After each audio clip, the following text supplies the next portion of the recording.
This is the last second part. We're going to create the cube now, and all we're going to use is the rectangle tool.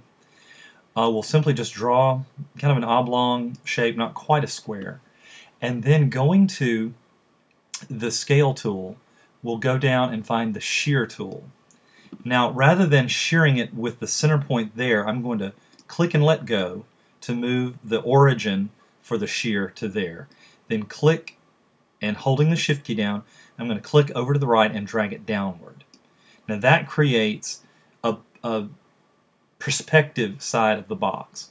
I will go to my gradient tool, and I think I want to click, hold, drag. Now you may have to click in a different direction than I am here because your fill may be going from white to black rather than black to white.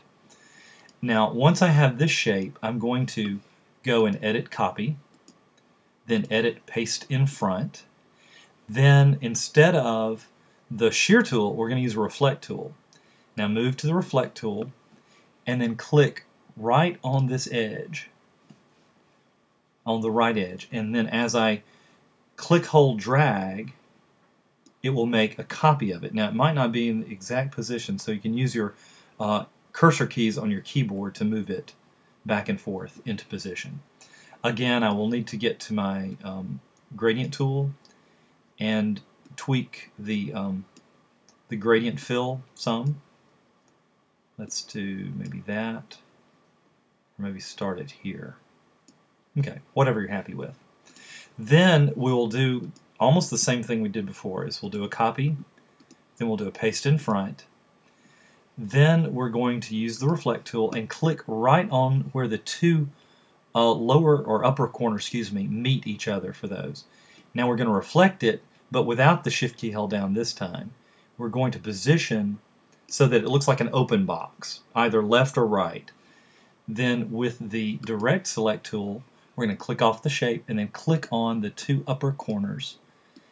And by doing that, we can then bring it down into position. So we now have the top of the box.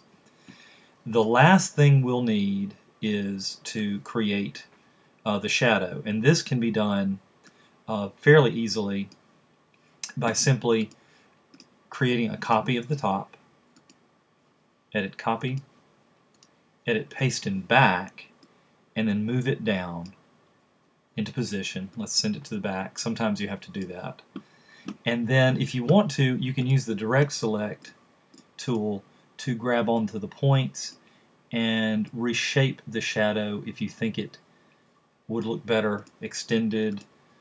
You can click right on these points and bring it there. Again, this one would probably benefit from the stylize feather.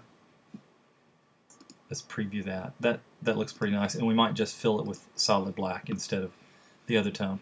And you can also do the opacity change. Go to Effects,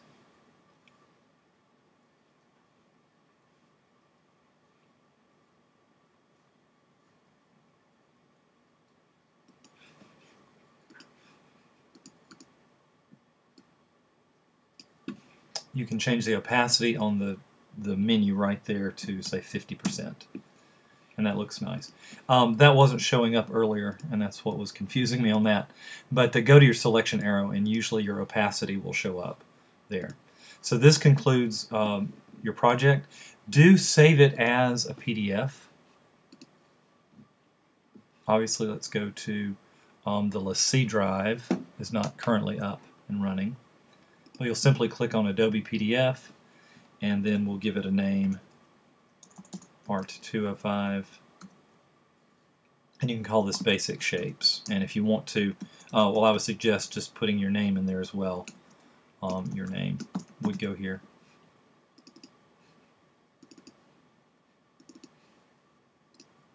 And whatever the default is fine. Just say Save as PDF. And then that can be submitted to me.